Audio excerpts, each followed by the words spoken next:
Alors bonjour à tous et bienvenue sur cette nouvelle webconférence du réseau Habitat Logement en partenariat avec l'ADCF et le cabinet Espace Cité sur le thème l'accueil et l'information du demandeur. Il s'agit de la troisième session du cycle de webconférence entamé en novembre sur la réforme de la gestion de la demande et les attributions des logements sociaux. L'enjeu, c'est d'assurer une prise en compte plus efficace, équitable et transparente du demandeur de logement social. Pour cela, la réforme entend simplifier les démarches du demandeur avec davantage de proximité et d'équité. L'information qualitative harmonisée pédagogique a également un rôle central. Cette webconférence a pour objectif de vous permettre de situer les grands enjeux de l'accueil et l'information du demandeur et d'y réfléchir autour d'exemples concrets avec Claire Delpech, qui est responsable habitat à l'Assemblée des communautés de France, l'ADCF, Anne-Catherine Ledeuf, qui est directrice générale déléguée d'Espace Cité, agence spécialisée dans les politiques territoriales de l'habitat et le renouvellement urbain, et enfin Claire Bruat, directrice habitat de la métropole européenne de Lille. Donc avant de commencer, je vous rappelle que vous pouvez poser vos questions et nous faire part de vos remarques dans le module qui est situé en bas de votre écran. Voilà, donc n'hésitez surtout pas à poser vos questions et vos interrogations. Et donc nous allons tout de suite commencer par l'introduction de Claire Delpech. Bonjour, je peux y aller là, oui. Bonjour à tous. C'est donc effectivement, Magali Rimbaud le disait, le troisième volet de ce cycle sur les politiques d'attribution. Deux volets déjà ont eu lieu. Un premier avec une introduction un peu générale et une ouverture sur les CIL, les conférences intercommunales du logement, qui constituent un peu le dispositif d'entrée en quelque sorte de ces politiques. Et puis une deuxième séance assez récente sur la question de l'observation au service des politiques d'attribution. Ce troisième volet, il est consacré au dispositif d'accueil et d'information du demandeur de logement social. Trois autres séances sont encore prévues. Il y en aura une sur la mixité, une autre sur les mutations et puis une dernière sur les dispositifs de cotation et de location choisie. Alors si la DCF, l'Assemblée des communautés de France, s'intéresse en particulier à ces dispositifs et outils sur les politiques de peuplement et l'attribution de logement social, c'est bien évidemment que les communautés, l'intercommunalité est en première ligne pour faire évoluer ces politiques. Et elle a été désignée comme échelon pertinent pour les piloter, pour les mettre en œuvre. Donc c'est important de mettre à disposition cette information dans les mains des responsables habitat, des élus, des techniciens, des communautés, et ça explique ce cycle qui se déploie en plusieurs séances avec notre partenaire qui est donc Espace Cité, qui est déjà intervenu avec nous sur une étude qui va bientôt sortir sur les plans locaux, le plan local de l'habitat et évidemment le réseau idéal avec lequel on a une collaboration. Alors ce qu'il faut retenir peut-être de ce dispositif d'accueil et d'information du demandeur, c'est que c'est sans doute l'un des dispositifs phares finalement de la loi Allure. Je dis ça parce que c'est en partant des attentes du demandeur que le législateur a souhaité introduire toutes les évolutions qui vont suivre dans la gestion des politiques d'attribution et de logements sociaux. C'est vraiment la clé d'entrée, et pour les communautés, cette clé d'entrée, elle est essentielle pour pouvoir s'investir dans le pilotage des politiques d'attribution et maîtriser les éléments de négociation, ça c'est vraiment essentiel, avec l'ensemble des acteurs locaux. Alors, quelques petits mots rapides sur les enjeux avant de laisser la parole à Anne-Catherine Ledeuf. Ils sont nombreux ces enjeux. Il y a un premier enjeu qui est un enjeu de transparence et de visibilité pour les ménages qui sont à la recherche d'un logement social. La ministre à l'époque, en l'occurrence Cécile Duflot et puis Sylvia Pinel à sa suite, avaient beaucoup insisté sur ce point. Les politiques d'attribution étaient qualifiées de peu transparentes. On parlait de boîte noire.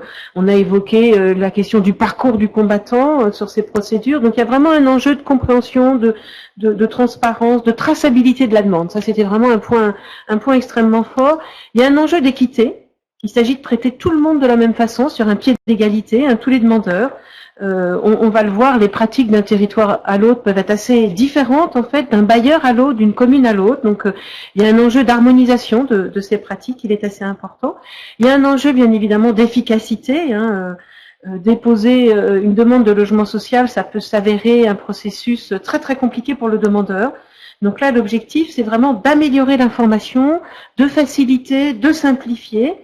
Et puis derrière ça, il y a aussi un enjeu, bien évidemment, de performance et notamment de mieux rapprocher l'offre et la demande. Là, les communautés sont particulièrement impliquées là-dessus.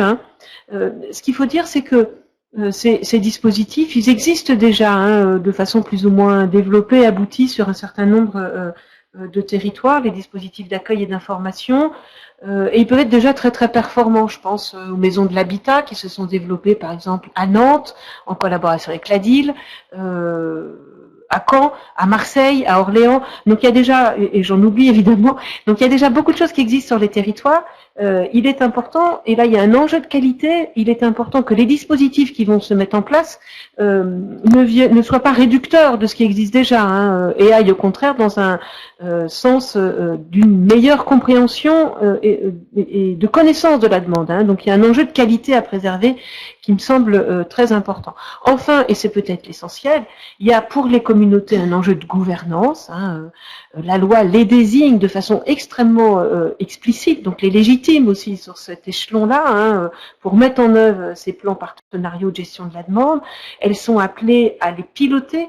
C'est donc un marchepied extrêmement important pour une implication beaucoup plus forte dans ces politiques d'attribution. On va d'ailleurs voir que cette implication, elle est aussi fortement sollicitée dans le projet de loi égalité-citoyenneté qui devrait sortir. On sent que, bien évidemment, il y a là un caractère fortement partenarial dans ces dispositifs.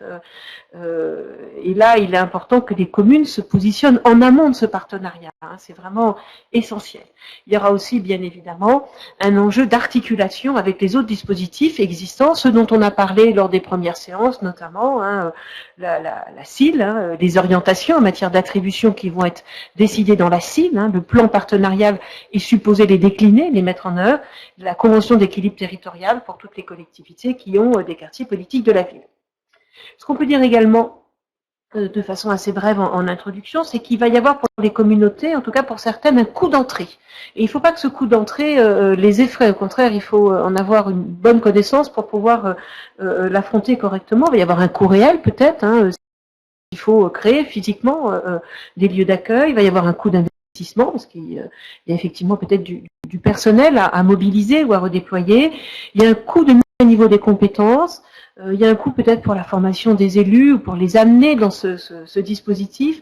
Bref, il ne faut pas mésestimer cette étape qui est extrêmement importante. Pour les bailleurs sociaux, l'enjeu, si on se place de leur côté, c'est un enjeu d'organisation ou de réorganisation, parce que d'une certaine façon, ce plan partenarial de gestion de la demande, il va venir réinterroger, relire, revisiter des pratiques qui sont déjà en place. Donc ça va obliger les bailleurs sociaux à modifier un peu leurs habitudes et peut-être certains les déranger. Et en tout cas, c'est l'occasion de réinterroger ces pratiques. Alors et du coup, il va falloir bien évidemment l'anticiper. Alors très concrètement, et on va le voir à l'instant de façon beaucoup plus développée, à très court terme, les communautés qui disposent d'un PLA, une très grande catégorie de communautés, vont devoir faire trois choses. D'abord, elles vont devoir, d'ici la fin de l'année, élaborer ce fameux plan partenarial de gestion de la demande. Et on va voir, en fonction des décrets qui sont sortis au printemps, qu'ils correspondent à un champ extrêmement large de dispositifs, les modalités d'information. Il va falloir parler des délais maximum d'accueil, de réponse après la demande. Il va falloir parler de caractéristiques de l'offre, donc caractéristiques du parc social. Il va falloir présenter les différentes étapes du traitement de la demande. Il va falloir évaluer le niveau de satisfaction des demandes. Donc on est sur un champ extrêmement large que les décrets ont effectivement cité et qu'il va falloir cerner maintenant. Il va falloir mettre en place un service d'accueil et d'information des demandeurs à l'échelle du territoire. Et puis, il va falloir mettre en place aussi un dispositif de gestion partagée de la demande. On l'évoquera relativement peu aujourd'hui parce qu'on en parlera plus lors de la séance sur les cotations. Bref, on voit bien que ce dispositif est, comme je le disais, un dispositif tout à fait majeur, qui s'inscrit dans une réforme assez large des politiques d'attribution et de la gouvernance qui est confiée aux communautés. Et peut-être que, en conclusion, il faut se poser la question de l'ambition que la collectivité veut y mettre, et en fonction de l'ambition qu'elle veut avoir et la façon dont elle souhaite se positionner sur ces politiques, ça donnera un peu la feuille de route sur laquelle elle va devoir agir avec l'ensemble des acteurs, les communes, les bailleurs, etc. En tout cas, il est essentiel qu'elle puisse dès aujourd'hui se positionner très en amont de ces dispositifs d'information. Merci beaucoup. Donc, nous allons tout de suite donner la parole à Anne-Catherine Ledeuf, qui va rentrer dans le vif du sujet donc, de notre conférence d'aujourd'hui. Bonjour à tous. Donc effectivement, quelques éléments concrets pour illustrer ce que vient d'indiquer Claire Delpech. On regarde un peu de la genèse de cette fameuse question de l'accueil et de l'information du demandeur en logement social. Tout ceci est effectivement issu d'une forte préoccupation portée par le gouvernement et tout particulièrement par Cécile Duflot en 2013 dans le cadre d'une grande concertation nationale sur la réforme des attributions qui avait pour ambition effectivement de placer le demandeur de logement social au cœur des dispositifs avec cette ambition d'équité et d'efficacité des politiques publiques. Donc là, je présente plusieurs choses. Alors déjà, une vidéo que vous pourrez consulter a posteriori, mais qui est très illustrative de l'état d'esprit du lancement de cette réforme, mais également qui est effectivement illustrative d'une vraie réalité de la manière dont les citoyens perçoivent cette question des attributions de logements sociaux, avec à la fois un grand désarroi du demandeur de logement social face à ce que disait tout à l'heure Claire Delpech, le parcours du combattant du demandeur dans sa relation avec les institutions, dans cette expression de la demande et le suivi de cette demande, et puis globalement la complexité effective des dispositifs qui effectivement sont liés à un certain nombre de contraintes à la fois réglementaires et de gouvernance locale. Alors cette vidéo, donc encore une fois, qui est très emblématique de cette préoccupation, fait aussi écho à un certain nombre d'études qui avaient été réalisées notamment par l'USH et qui montraient l'insatisfaction, voire le regard suspicieux que portaient effectivement les demandeurs de logement social dans ce rapport aux institutions. Donc là, on voit deux chiffres qui étaient assez marquants, qui datent de 2012, mais je pense que on aurait fait l'enquête en 2014 ou en 2015, les résultats ne seraient pas très différents. 59% des ménages qualifient de mauvaises les conditions d'attribution de logements locatifs sociaux et 48% estiment que les procédures d'attribution de logements sociaux sont injustes. Donc on voit là bien évidemment que les acteurs publics sont interpellés de manière assez brutale sur effectivement l'efficacité de leur système et la capacité qu'ont les demandeurs de logements sociaux d'appréhender la réalité des processus qui sont en phase 2 dans la capacité d'accéder à un logement social. Alors, cette question de l'accueil et de l'information du demandeur, elle prend place dans un cadre plus global, qui est le cadre d'une réforme dont les concrétisations ont eu lieu dès le début de l'année 2014, avec donc 3 lois qui viennent s'emboîter et conforter un certain nombre de préoccupations. La loi de programmation pour la ville de février 2014, qui porte une attention particulière sur les équilibres sociaux entre les quartiers prioritaire de la politique de la ville et le reste des territoires des intercommunalités. La loi ALUR, donc c'est bien évidemment au titre de la loi ALUR tout particulièrement qui est posée cette question de l'accueil et de l'information du demandeur avec un certain nombre de dispositifs qui a évoqué Claire et sur lesquels je reviendrai. Et puis tout ceci venant se consolider et trouver un certain nombre d'échos plus concrets et plus opérationnels dans la future loi égalité et citoyenneté qui porte des valeurs très fortes, des préoccupations très fortes, notamment en matière de mixité sociale et qui vient compléter notamment la loi Lamy autour d'un certain nombre d'éléments concrets en matière de résultats attendus d'équilibres sociaux et en matière de levier d'action, notamment la réforme des loyers. Alors, bien évidemment, ces enjeux doivent être toujours situés dans la politique locale de l'habitat, qui de plus en plus, effectivement, sont portées et reconnues comme pertinentes au niveau des intercommunalités, et les deux piliers de ces politiques locales de l'habitat qui sont d'un côté les politiques d'accès, comment je satisfais les attentes et les demandes des populations qui souhaitent résider sur mon territoire. Alors ça pose la question du parc social, mais aussi de la production de logements plus globalement. Et puis les politiques de peuplement, c'est-à-dire comment j'ordonnance cette demande et comment je porte des intentions en matière d'équilibres sociaux au sein de ces territoires.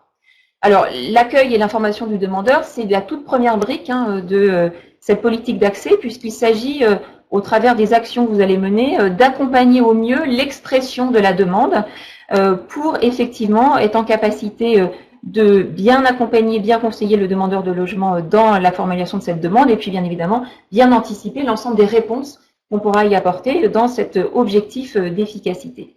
Alors on le verra, cet accompagnement de l'expression de la demande, elle pourra aussi avoir des effets sur la question des mixités sociales, ne serait-ce que dans la manière dont on va pouvoir exposer aux demandeurs de logement social la diversité de l'offre de logements sociaux du territoire de l'intercommunalité et essayer également, au travers de ça, de redonner de l'attractivité à certains quartiers du territoire qui continuent, dans un certain nombre de cas, de souffrir d'une image difficile. Ces politiques d'accès et de peuplement, alors j'ai eu l'occasion de le redire dans les précédentes conférences, mais je le redis là, elles sont tributaires de trois grands déterminants qui constituent autant de leviers d'action des acteurs publics et de leurs partenaires pour mener à bien ces politiques d'accès et de mixité sociale. Ces trois grands déterminants sont la politique de l'offre, les processus d'attribution et la question du décryptage et de l'accompagnement des choix résidentiels qui doivent être mobilisés en convergence et en cohérence pour mener à bien cette politique et cette stratégie que vous souhaitez mener sur vos territoires.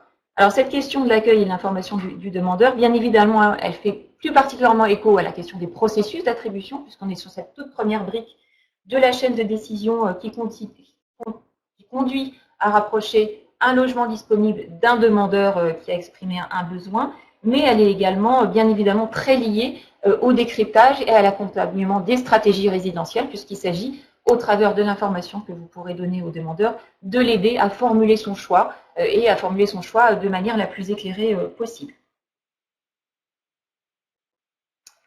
Là aussi, je redis des choses que j'ai déjà eu l'occasion d'exposer, mais qui sont très importantes à mes yeux. Bien évidemment, toute cette réforme et l'ensemble de ces politiques publiques doit pouvoir s'appliquer avec discernement sur les territoires et sur la diversité des réalités des territoires.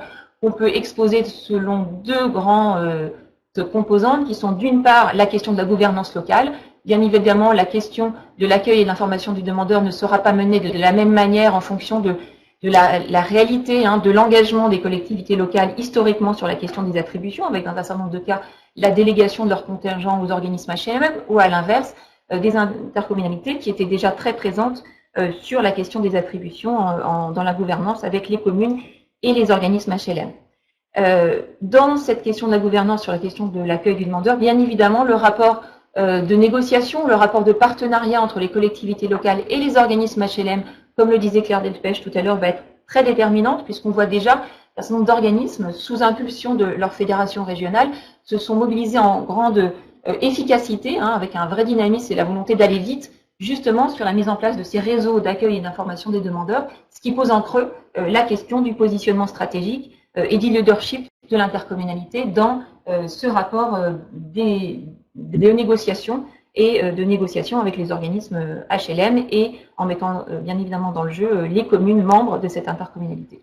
Le deuxième grand déterminant, bien sûr, c'est la question des réalités locales, des dynamiques résidentielles auxquelles vous êtes confrontés, avec, pour ce qui concerne la question de l'accueil et de l'information du demandeur, notamment le niveau de tension de la demande sur le parc locatif social et la diversité, la consistance de cette demande, en particulier autour de cet objectif d'équité, puisqu'il s'agit de pouvoir accompagner dans un niveau d'information adapté la diversité des demandeurs de logements sociaux, dont on sait qu'une partie d'entre eux ont des rapports de discussion plus complexes avec les administrations et les institutions. Donc il s'agit notamment d'armer ces demandeurs de logements sociaux plus fragiles dans leur capacité à faire valoir leurs préoccupations et leurs besoins.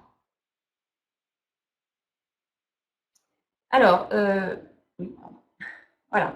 Donc effectivement, de quoi s'agit-il? Alors les intentions du législateur autour de cette question de l'accueil et de l'information du demandeur, comme le disait Claire Delpech, ces trois préoccupations, hein, cet enjeu d'équité, permettre à la diversité des demandeurs de logements sociaux d'être plus à l'aise, plus armés dans ce rapport de négociation avec les institutions, dans la capacité à accéder à un logement social, un enjeu d'efficacité des services publics, en particulier dans un contexte où on connaît tous qu'il y a une augmentation importante au niveau national des refus de logements sociaux exprimés par le demandeur, qui sont effectivement l'expression d'une insatisfaction des propositions qu'on leur fait. Et donc toute la question amont que cela soulève de pouvoir mieux éclairer et mieux orienter l'expression de cette demande.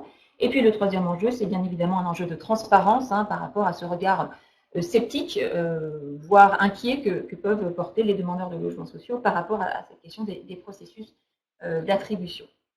Alors, toutes ces questions qui étaient portées par la loi Allure ont été consignées dans le Code de la construction et sont devenues une vraie réalité réglementaire, puisque dans l'article 441 du Code de la construction, maintenant, il est exposé que toute personne qui envisage de demander un logement social a le droit à une information sur les modalités de dépôt de la demande et également sur les caractéristiques du parc social et le niveau de satisfaction des demandes exprimées sur ce territoire. Le demandeur a également l'accès à l'ensemble des informations le concernant et qui sont consignées dans les fichiers partagés de la demande et les systèmes nationaux d'enregistrement pour effectivement montrer cette intention de transparence par rapport aux informations qui y sont consignées.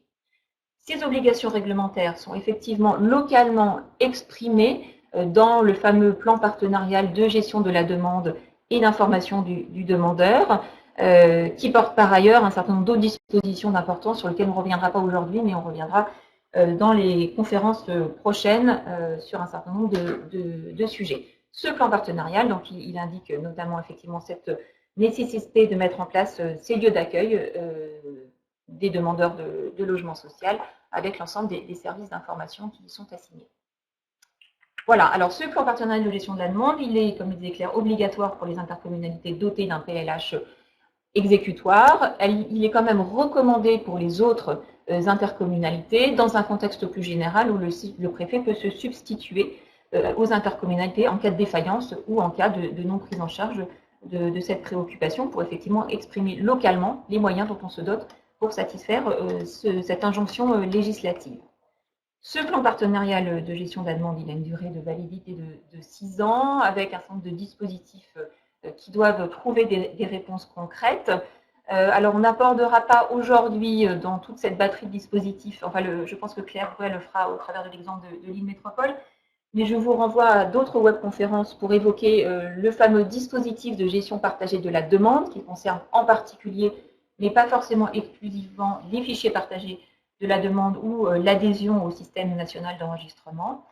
Il est également prévu dans ce plan partenarial d'exposer les modalités de mise en place de la cartographie et de la qualification du parc social dont on a déjà parlé sur la webconférence consacrée aux observatoires, mais dont on reparlera également dans la conférence consacrée aux mixités sociales. Et il prévoit également un certain nombre de dispositions en matière de politique de mutation dont on parlera très spécifiquement là aussi dans une conférence à venir. Donc on va se consacrer plus précisément aujourd'hui à cette première brique que j'indiquais tout à l'heure, c'est comment on accueille et comment on apporte de l'information, voire du conseil, à ce demandeur de logement social pour mieux exprimer et qualifier sa demande en logement.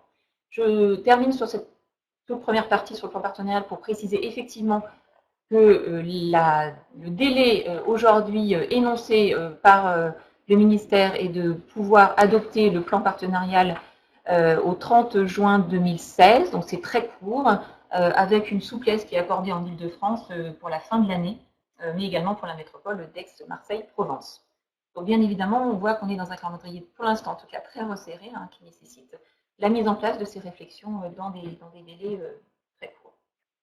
Je vais terminer sur cette première partie donc, avec un certain nombre de précisions sur le mode de validation du plan partenarial. Donc bien évidemment, c'est le PCI qui est à la manœuvre, c'est lui qui initie la démarche par tout d'abord une délibération qui va fixer les modalités de concertation autour de ce plan partenarial. L'État est dans l'obligation, en tout cas l'État doit proposer un porté à connaissance à l'EPCI dans les 3 mois qui suivent la délibération. Donc ça c'est très important puisque le parallélisme n'a pas été pour l'instant prévu au titre des conventions d'équilibre territorial.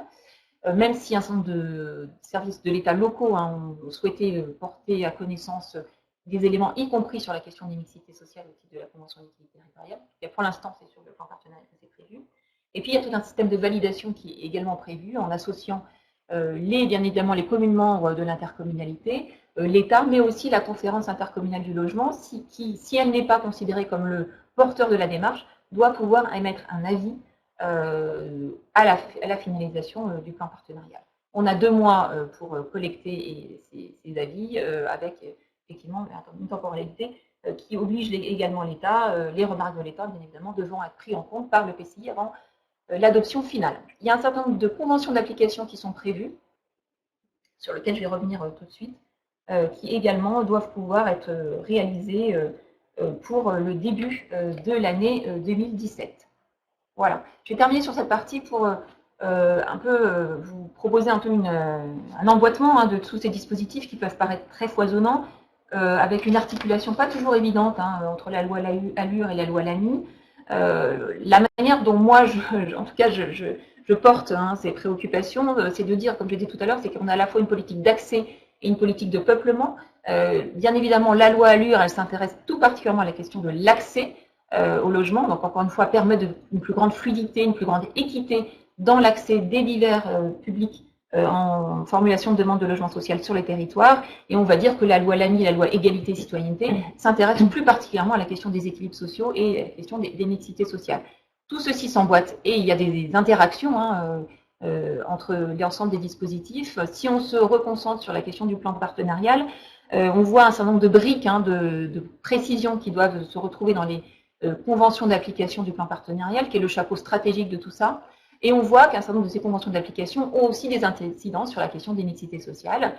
C'est le cas, par exemple, des conventions qui peuvent porter en matière de cotation ou de location choisie, qui, bien évidemment, ont des incidences sur l'ordonnancement territorial de la demande et la manière dont on va distribuer ces demandes sur les territoires en fonction de préoccupations qui peuvent concerner cette question de la mixité. C'est le cas également des mutations, qui peuvent concerner les quartiers prioritaires et la manière dont on gère les mutations, là aussi dans un esprit de mixité sociale. Et puis aussi sur la question plus globalement de l'accueil et l'information du demandeur, dans lequel on peut être attentif, et on verra, je pense, dans l'exemple de la métropole européenne de Lille, à valoriser aussi des quartiers qui, si on ne le fait pas, continueront d'avoir une image plus difficile au regard d'un certain nombre de demandeurs. Donc là, vous voyez les 6 briques d'application du PPGD, la convention d'application de ce qu'on appelle le système de gestion partagée, qui est surtout un fichier partagé, mais pas exclusivement, on le verra dans l'exemple de Lille Métropole. Comment concrètement on met en place les services d'accueil et d'information, deuxième convention.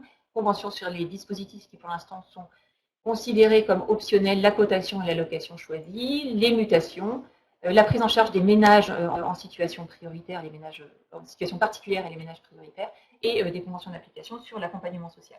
On voit bien là que le PPGD n'est pas que sur la question de l'accueil, finalement il commence à rentrer aussi dans la question des processus d'attribution, notamment pour la question des ménages prioritaires, qui là, on voit, est revenu dans le cœur du dispositif, puisque c'est une préoccupation importante du ministère du Logement.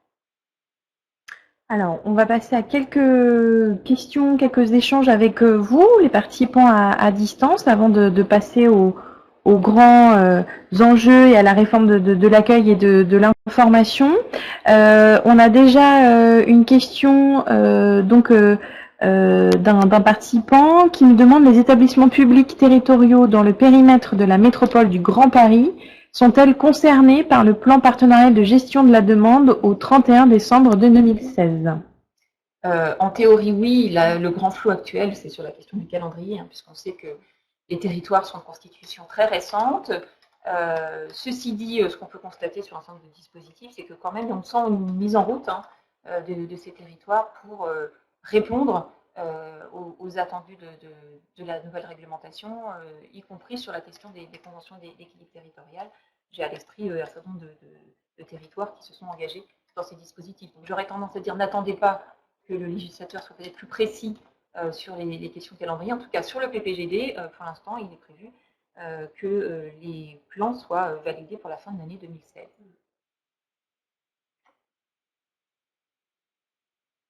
Alors, Madame Lafort nous demande: l'accord collectif intercommunal est-il obligatoire ? On a des questions qui nous reviendraient bien récurrentes à l'ensemble des conférences.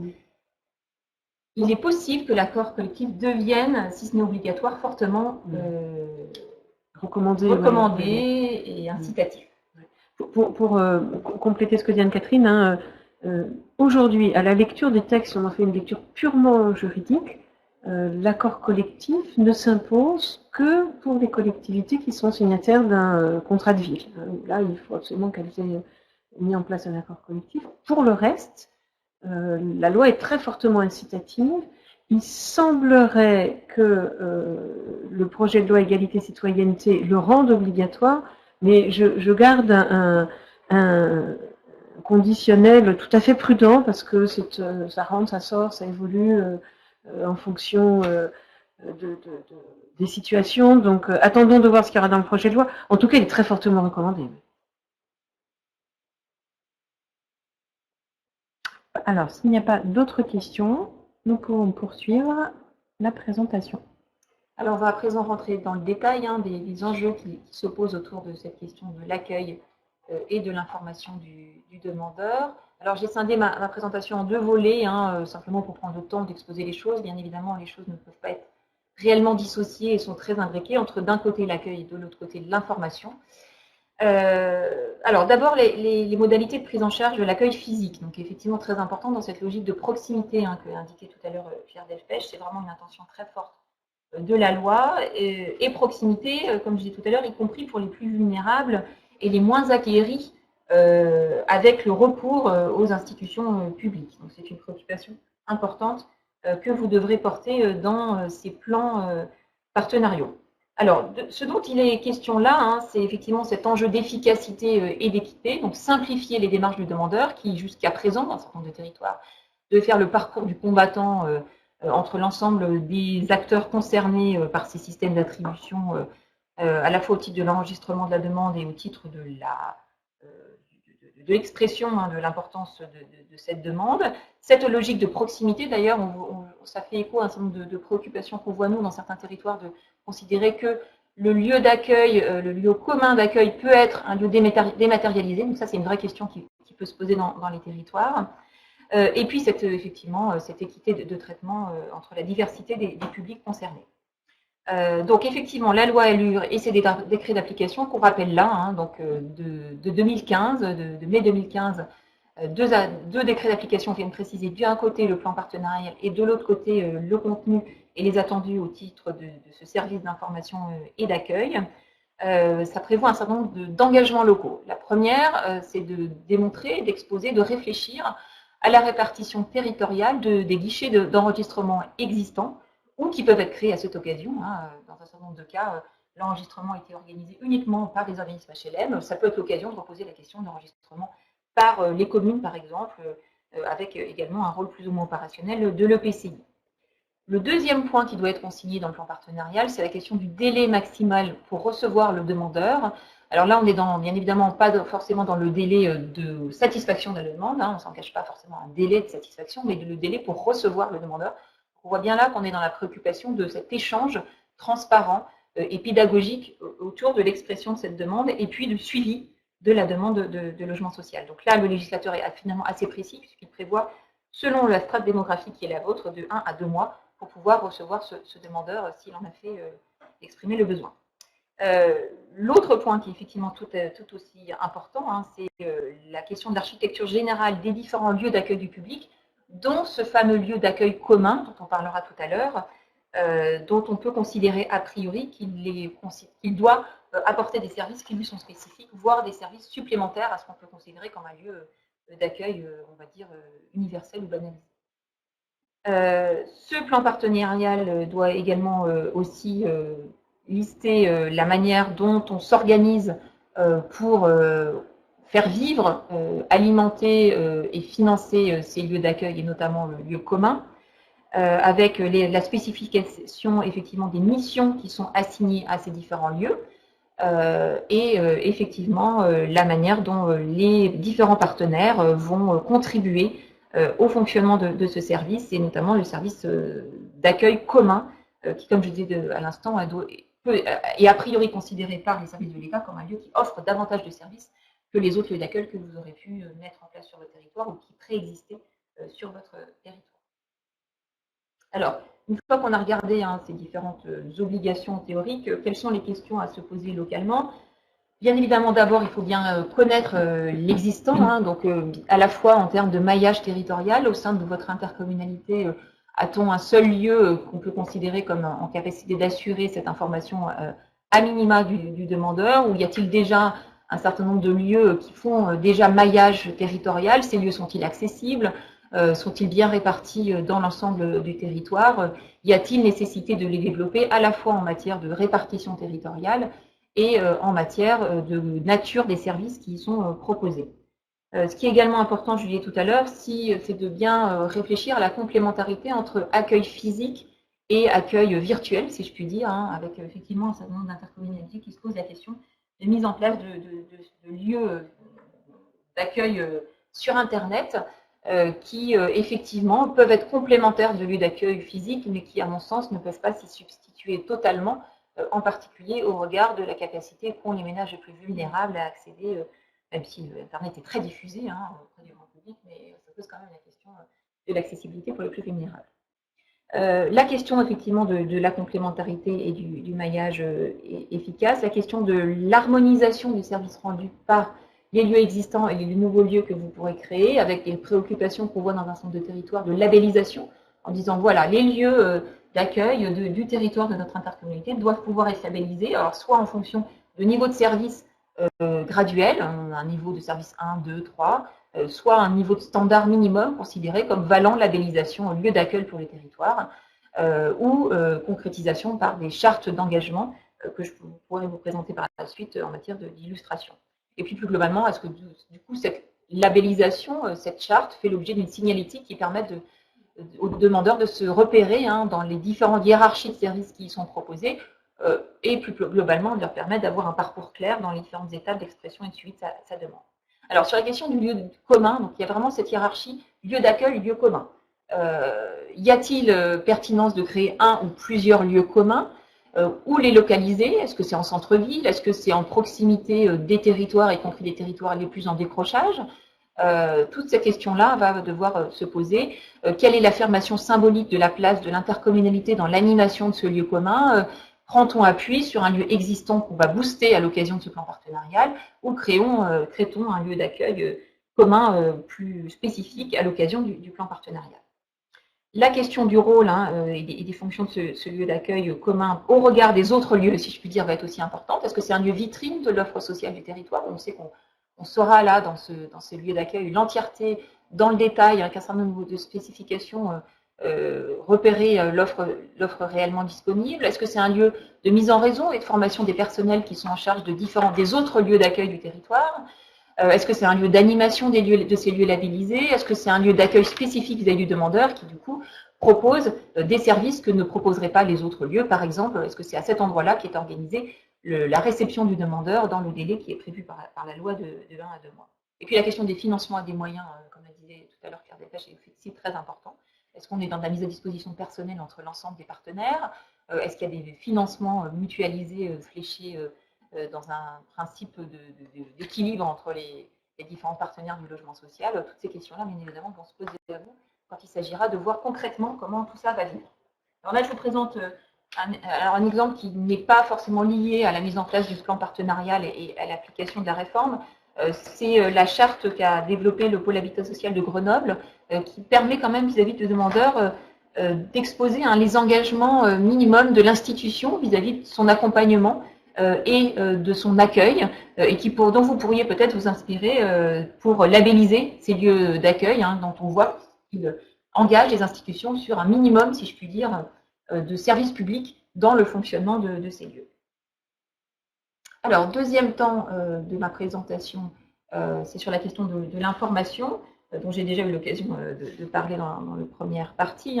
Là, la préoccupation, effectivement, c'est de permettre de rendre le demandeur le plus acteur possible de tout ce processus qu'il a face à lui pour accéder à un logement social, avec cette intention de transparence, puisqu'il s'agit de donner une information qualitative et harmonisée, le plus en ligne possible avec les réalités du territoire, sur la disponibilité de l'offre, sur les priorités d'attribution qui s'expriment dans le territoire, L'objectif, c'est bien évidemment de mieux qualifier la demande entre ce qu'on pourrait appeler la demande en tant que telle exprimée par le ménage, mais aussi le besoin. Dans cet échange que vous aurez avec le demandeur, vous pouvez aussi réguler l'expression de cette demande. Si le ménage est dans une demande assez utopique ou c'est théorique par rapport à ses besoins réels, par exemple en termes de typologie, des logements plutôt supérieurs à ses besoins théoriques, ou en matière de localisation, en fonction de la réalité de la disponibilité de l'offre, vous pourrez effectivement l'aider à exprimer au mieux son besoin pour avoir plus de chances d'avoir satisfaction dans l'expression de sa demande. Et puis bien évidemment, cette grande enjeu qu'on doit avoir tous à l'esprit, de la pédagogie dans la manière dont tout ceci va être exposé, puisqu'on est sur des sujets assez techniques. Le législateur a voulu rendre des comptes, donner de la transparence aux demandeurs, mais il faut que ceci soit effectivement assez digeste pour le grand public, pour lui permettre de bien comprendre ce dont il est question. Alors, il y a l'intérêt de la démarche, c'est aussi que ça peut vous permettre, au-delà de l'injonction législative, ça peut vous permettre aussi de résoudre des difficultés auxquelles vous êtes confrontés. Ne serait-ce que deux, on rencontre très souvent dans les échanges qu'on peut avoir avec les uns et les autres sur ces processus d'attribution.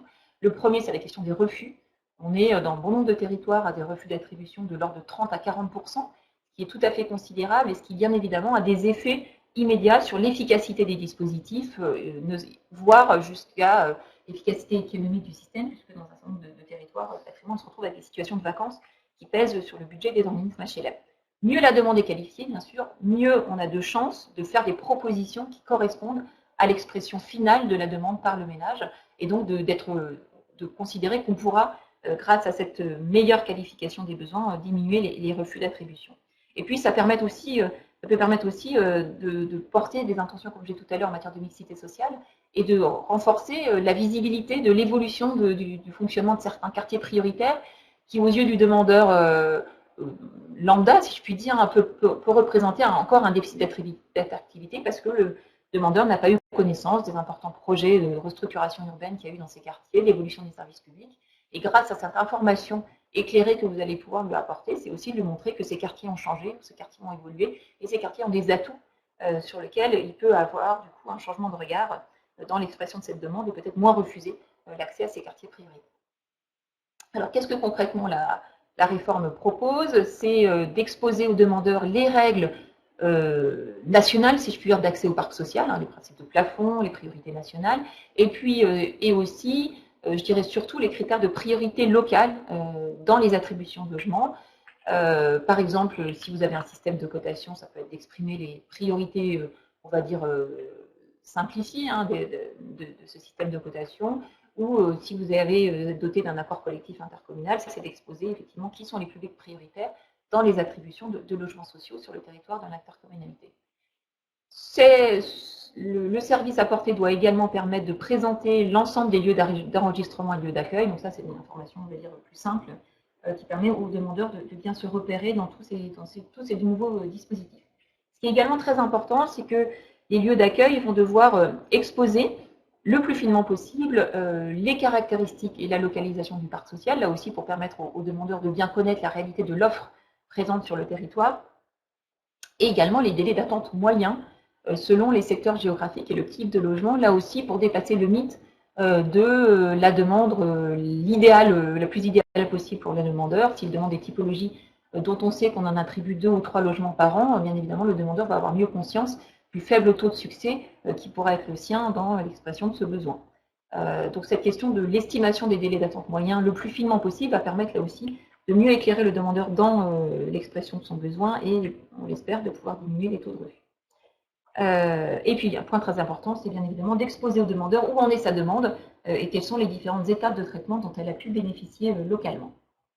Donc là aussi, je vous présente un exemple donc là, qui a été réalisé par la ville de Paris, qui a fait un travail de pédagogie assez fin pour exposer aux demandeurs de logement social quelles sont toutes les étapes du processus d'attribution, depuis la sélection des demandes jusqu'à l'attribution effective avec toutes les instances qui ont été menées par un esprit de transparence très important, mené par la ville de Paris, qui inclut le système de cotation, donc là qui est exposé de manière pédagogique, et puis aussi la commission qui va permettre de proposer un logement aux demandeurs qui aura eu la priorité sur cette attribution-là. Donc on voit bien évidemment là qu'il est important de faire œuvre de pédagogie pour bien exposer aux demandeurs de logement social un processus qui globalement est quand même très complexe en France.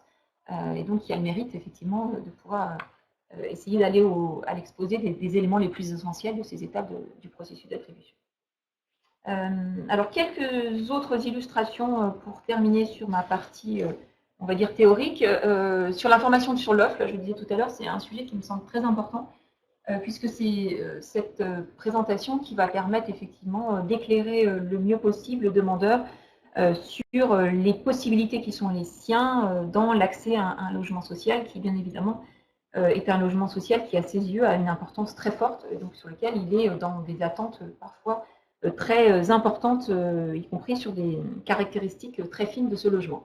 Donc là, sur cette question-là, il faudra bien évidemment réfléchir à l'échelle de référence de présentation de l'offre. Je présenterai tout à l'heure la manière dont le système national d'enregistrement répond à cette question, donc à la commune, au secteur, voire au quartier, qui permettra à cette échelle-là aussi de présenter le logement, mais pas uniquement le logement, mais aussi tous les équipements publics qui sont adossés, qui vont donner de l'attractivité à ces territoires et de montrer en quoi ça correspond aux besoins de la personne qui fait l'expression de cette demande. Toutes effectivement les caractéristiques en tant que l'offre, en tant que telle de l'offre, pardon, avec essayer d'approcher le mieux possible la disponibilité réelle de l'offre, c'est-à-dire que non seulement de dire dans cette commune on a tant de logements sociaux répartis de telle manière par les organismes HLM avec telle typologie T1, T2, T3, T4, T5, mais essayer d'approcher le plus possible la réalité de l'offre qui se libère réellement dans l'année. Là aussi, on voit le SNE apporte quelques éclairages, mais c'est important de pouvoir les affiner le plus possible pour que le demandeur soit éclairé dans son choix. Exposer également, bien évidemment, la question des financements dans l'esprit d'approcher le plus possible le prix en loyer et en charge, les équipements dont sont dotés les logements, etc. Et bien évidemment, comme je disais tout à l'heure, les aménités urbaines, puisque le logement ne doit pas être considéré tout seul. Il faut regarder également les offres d'équipements et de transport dont les territoires sont dotés à proximité. Et puis cette question des délais d'attente moyens, là aussi, essayer de les approcher le plus finement possible pour pouvoir montrer aux demandeurs la réalité de l'offre disponible. Voilà, quelques exemples. Là encore, le pôle habitat social de Grenoble qui est intéressant au titre de l'expression de cette offre de logement, entre guillemets, située. Donc là, on a une présentation qui est présentée par quartier. On a aussi une présentation des différentes typologies de logements, avec les logements attribués par an dans ces différents secteurs géographiques.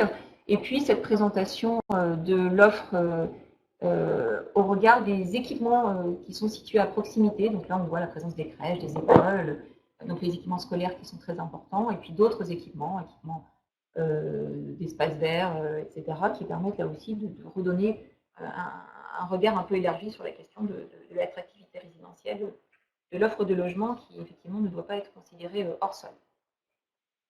Je vais terminer par l'exemple du SNE. Donc là, c'est des éléments que vous pouvez visionner vous-même. Vous avez peut-être déjà vu sur l'information qui peut être délivrée au demandeur quand il exprime une demande sur une commune.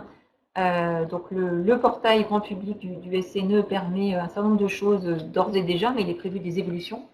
Donc depuis avril 2015, le SNE permet d'enregistrer sa demande en ligne. Auparavant, on pouvait uniquement renouveler sa demande. Maintenant, on peut faire la primo-demande. Ça permet de modifier la demande, d'obtenir la liste des guichets d'enregistrement et surtout de visualiser pour partie l'offre disponible, ce que je vais vous présenter tout de suite, et qui est donc bien évidemment partielle, ce qui pose la question de l'information complémentaire que vous allez pouvoir présenter sur vos territoires. Donc on est dans une présentation assez simplifiée à la commune du nombre de logements, de la répartition de ces logements par organisme HLM, et puis quand même le nombre de demandes de logements en attente, et puis les attributions qui ont pu être réalisées, là c'est en 2014, donc ça donne un peu une visibilité sur l'offre réellement disponible par typologie, ce qui effectivement est assez intéressant, permettre aux demandeurs d'avoir une vision objective de la réelle disponibilité de ces demandes. Donc là vous avez la diapositive qui présente la liste des lieux d'enregistrement, avec concrètement les adresses qui permettent aux demandeurs de se repérer et de faire le lien avec les lieux physiques. Voilà, donc je vais terminer sur ma présentation par quelques éléments de synthèse. Bien évidemment, cette réforme, elle a énormément de vertus dans cet enjeu encore une fois, d'éclairage, de transparence et d'équité de traitement des différents demandeurs de logement social. Elle a des avantages également pour les politiques locales plus globalement pour effectivement permettre de donner davantage de visibilité aux demandeurs de logement sur la diversité de l'offre de logement qui est souvent méconnue par les demandeurs qui quand ils sont en processus de mutation, connaissent bien évidemment le parc et le quartier dans lequel ils résident, mais pas forcément l'entièreté de l'offre de logement du territoire du bassin d'habitat. Et puis, plus globalement, bien évidemment, les demandeurs de logement social ont une bonne connaissance de leur quartier, de leur commune, mais beaucoup moins de l'intercommunalité. Et là, le fait d'adosser le plan partenarial et toutes ces obligations à l'échelle de l'intercommunalité, ça permet de donner une visibilité à l'échelle du bassin d'habitat sur l'offre de logement du territoire.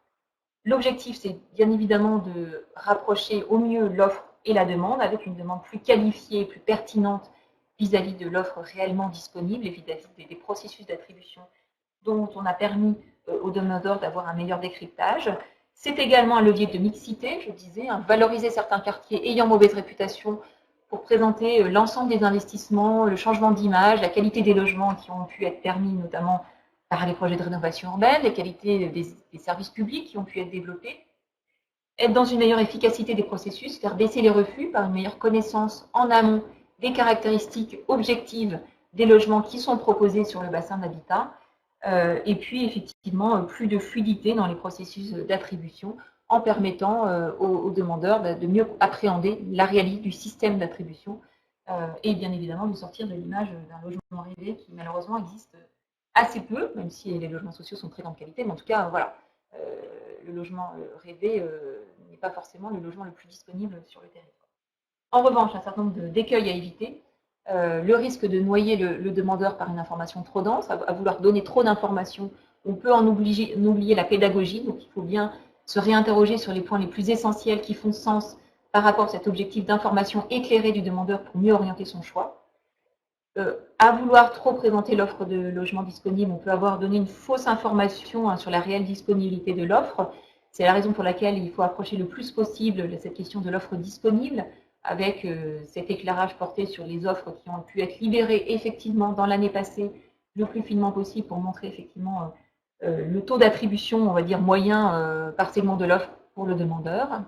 Être attentif également à l'échelle de présentation de l'offre pour ne pas enfermer les demandeurs dans une logique d'échelle de quartier, et bien évidemment lui donner à voir la visibilité sur le bassin d'habitat qui est celui de l'intercommunalité, donc de jongler entre l'échelle de proximité et l'échelle d'habitat pour lui permettre là aussi de s'ouvrir à des trajectoires résidentielles plus élargies par rapport à la connaissance qu'il peut avoir de son territoire.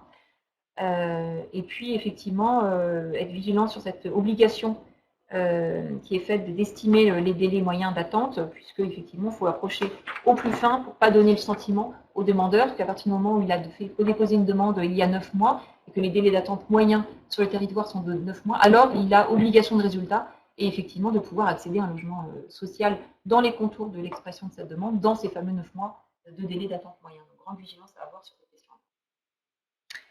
Merci beaucoup pour cette présentation, Anne-Catherine. Donc, on va passer aux questions que vous avez d'ores et déjà posées.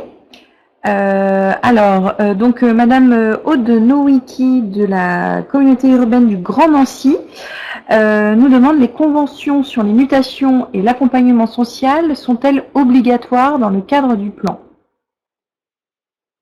Oui, elles sont obligatoires. Alors aujourd'hui, on ne parle pas de ces volets-là puisqu'on a pris le parti de cibler notre présentation sur la partie, donc, comme je disais tout à l'heure, accueil et information du demandeur. C'est toute première brique parce qu'il me semblait que ça méritait en soi d'y consacrer le temps de cette conférence. On reviendra sur la question des mutations dans la conférence qui est consacrée à ce thème et qui a lieu le 29 mars. Voilà, le 29 mars. Donc effectivement, ces conventions d'application sont obligatoires dans les plans partenariaux.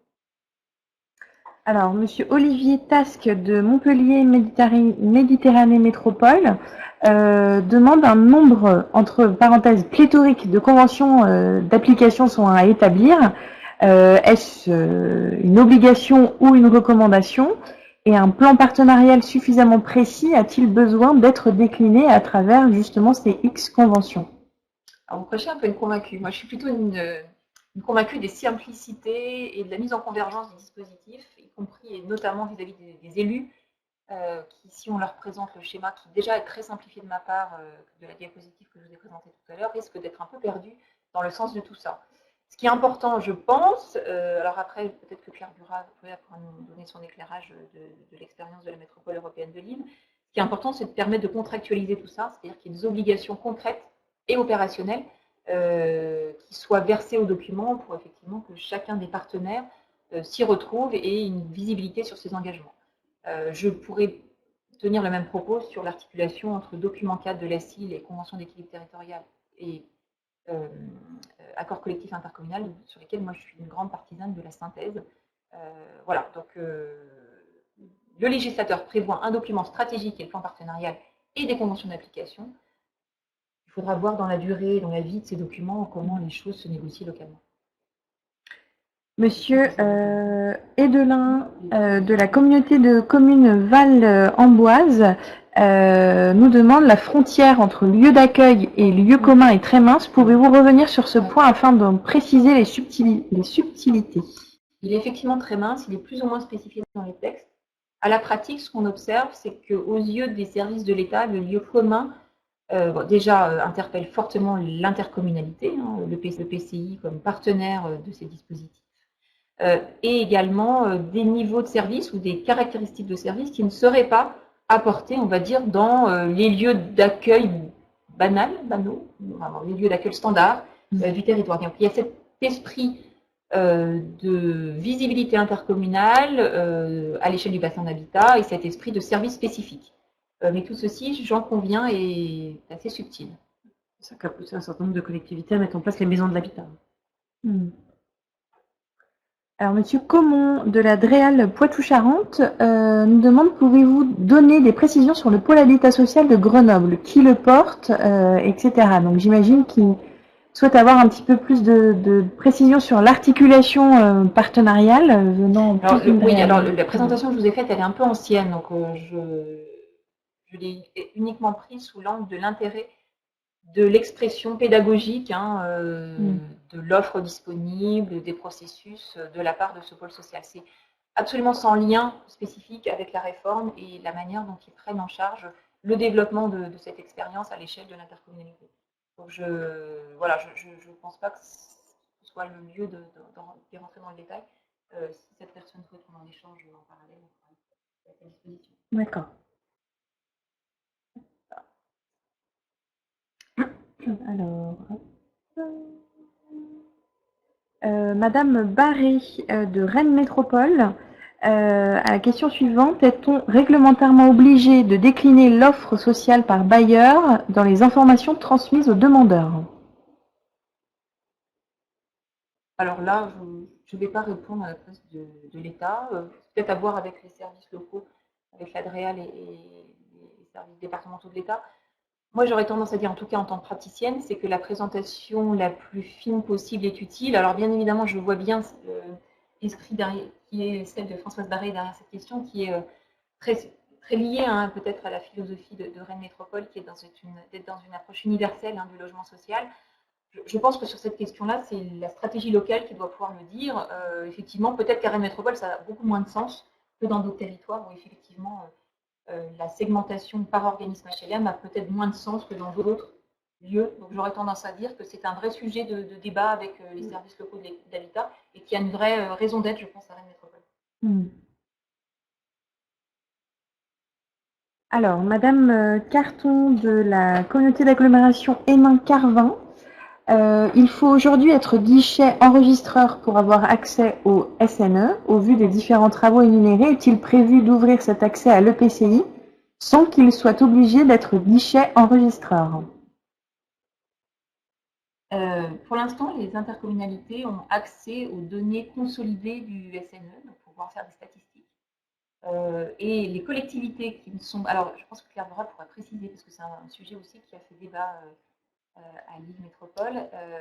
Sauf erreur de ma part, les communes qui sont services enregistreurs, bien évidemment, ont accès à l'entièreté de la demande nominative. Voilà, donc c'est une subtilité qui est importante.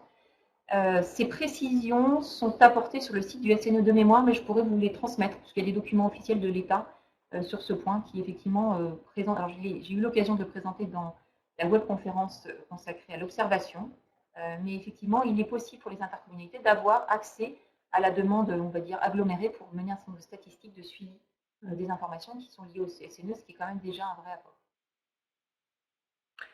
Madame Jacquet, de la communauté urbaine du Mans Métropole, localement, les bailleurs sociaux du territoire ont déjà contribué à la rédaction d'un projet de PPG. Plus globalement, n'existe-t-il pas une tentation du mouvement HLM de retrouver la gouvernance du dispositif? Je me permets de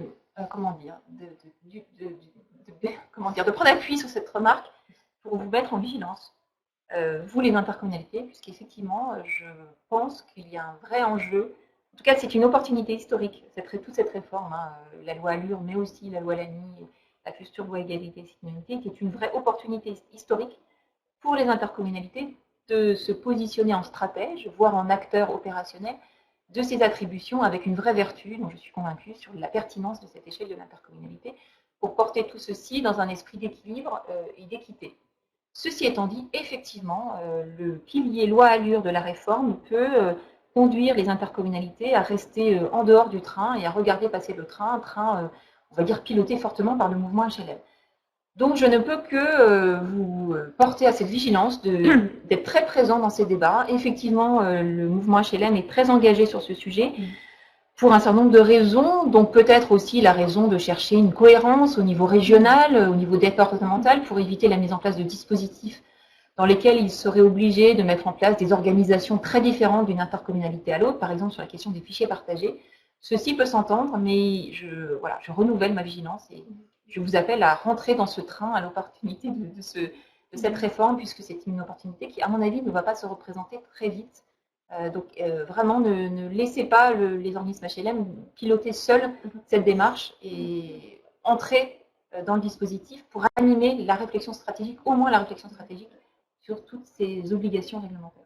C'était vraiment le sens de mon introduction. Il faut vraiment que les EPCI se mettent en amont de ce dispositif, posent la stratégie, même si leur ambition est très importante et leurs moyens faibles. Elles pourront après cadencer les travaux, mais il ne faut pas. C'est vraiment extrêmement important qu'elles se saisissent de ce dispositif. Sinon, si elles ne sont pas dans le train, effectivement, elles n'arriveront pas ensuite à maîtriser l'ensemble des conventions et des dispositifs qui sont liés à cette information en direction des demandeurs. Ça a l'air anodin comme ça, mais derrière, il y a un enjeu stratégique qui est considérable. Madame Palussière, d'Angers Métropole, quand est-ce que la numérisation informative des pièces justificatives dans la demande de logement deviendra-t-elle obligatoire? Prochainement, c'est en cours. Prochainement, on n'a pas la date, on se concertait là rapidement, mais très prochainement, parce que dans le cadre du JIP-SNE, les discussions sont très fortement engagées, donc c'est assez imminent. Alors, s'il n'y a pas d'autres questions donc sur l'intervention de Madame Ledeuf, nous allons passer à l'expérience donc territoriale de Claire Bruat, donc qui est donc directrice Habitat à la communauté à la métropole européenne de Lille, qui va donc nous faire part de son expérience territoriale. Donc, allez-y, Claire, je vous donne la parole. Bonjour, merci pour votre invitation. Mais je voulais introduire mon propos sur le thème question, déjà dans notre cadre de gouvernance, et insister aussi sur l'importance de l'articulation pour nous entre le plan de gestion et la convention d'équilibre territorial que nous nommons chez nous la convention intercommunale d'équilibre territorial, la SIEP. Voilà, et ce sont vraiment deux documents et deux projets qui sont conduits conjointement chez nous. Voilà, le son est bon? Alors, attendez. une conférence intercommunale du peuplement qui était un petit peu la préfiguration de notre CIL.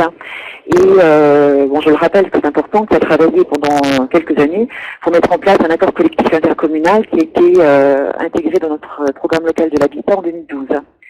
Voilà, donc on avait cet acquis important en termes de pratiques partenariales pour l'élaboration d'un document un peu sensible, qui est l'accord collectif intercommunal, qui vise bien sûr les publics prioritaires et également la question du rééquilibrage social entre les territoires de la MEL. Voilà. Donc en décembre 2014, nous avons transformé notre conférence intercommunale du peuplement en CIL. Donc qui a à peu près les mêmes périmètres, donc l'ensemble des maires, des bailleurs, etc. Donc après un partenariat très fort, notamment en copilotage avec l'État et l'association régionale HLM. Donc en début 2015, nous nous sommes mis en ordre de marche au sein de cette conférence intercommunale du logement pour concerter et élaborer les deux documents que sont la Convention intercommunale d'équilibre territorial et le plan de gestion. Voilà. Donc on les a vraiment, tout à l'heure, Anne-Catherine parlait de la convergence des documents et il est clair que chez nous c'est parole d'or car c'est vraiment ce que l'on vise puisque voilà, on considère que d'une certaine manière la Convention intercommunale d'équilibre territorial donc fixe la stratégie sur les questions d'attribution, donne des orientations et que notre plan partenarial de gestion qui bien sûr réénonce les orientations et la stratégie donne le contenu organisationnel pour atteindre ces objectifs. Hein, voilà. Donc il y a vraiment un lien très très très fort entre les deux. Avant de redire vraiment très succinctement ce qu'il y a dans notre assiette et que l'on mettra en œuvre au travers du plan d'accueil et d'information du demandeur, rappeler que en fait nous avons donc travaillé pendant une année donc sur l'assiette et puis le plan de gestion. Donc c'était l'année 2015, avec énormément de réunions, une cinquantaine de réunions, des comités de pilotage, des groupes de travail, l'appui de bureaux d'études, dont Espace Cité d'ailleurs sur le plan de gestion, et que nous avons remis une première mouture en copie en fait de la conférence intercommunale du logement début 2016, et que donc les documents plan de gestion et SIET sont aujourd'hui à la consultation des partenaires. Voilà, on a pour objectif de les faire adopter par notre conseil de métropole en juin. Parce qu'en fait, on va décaler nos calendriers sur le calendrier initial donné par le ministère. Voilà, donc c'est l'objectif. Hein. Si on n'y arrive pas, on repoussera à octobre ou fin de l'année. Et c'est en tout cas l'objectif. Donc là, on est vraiment sur des documents qui sont maintenant écrits et qui sont en phase de concertation formelle avec nos partenaires. Voilà.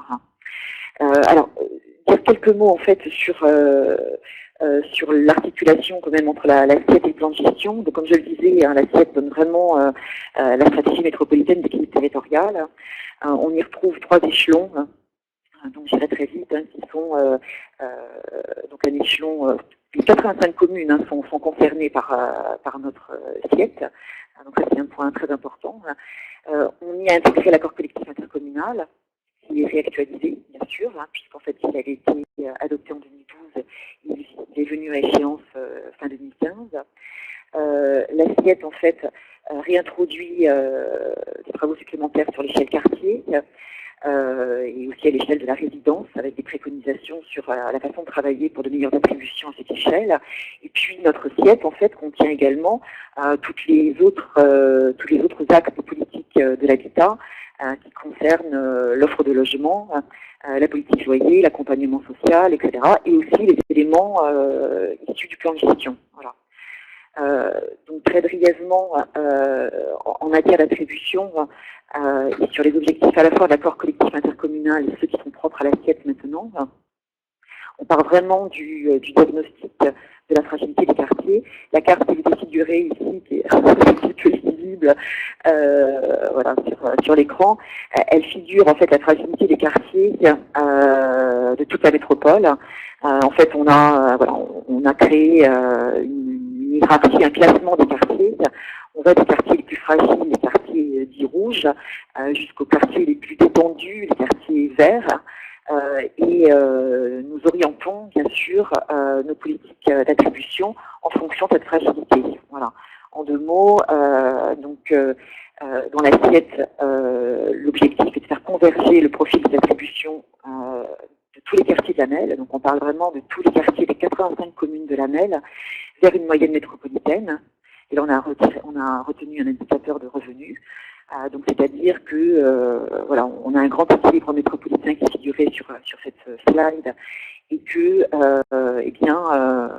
voilà, l'objectif de chacun des quartiers est de pouvoir s'approcher en fait de cette moyenne métropolitaine, sachant que quand on a à peu près 50% des attributions qui s'effectuent à des ménages modestes et très modestes en fait sur la MEL, eh bien on est sur des quartiers rouges qui sont plutôt à 65%. Donc l'idée c'est vraiment de faire converger nos politiques d'attribution vers ce profil moyen sur tous les territoires. Voilà.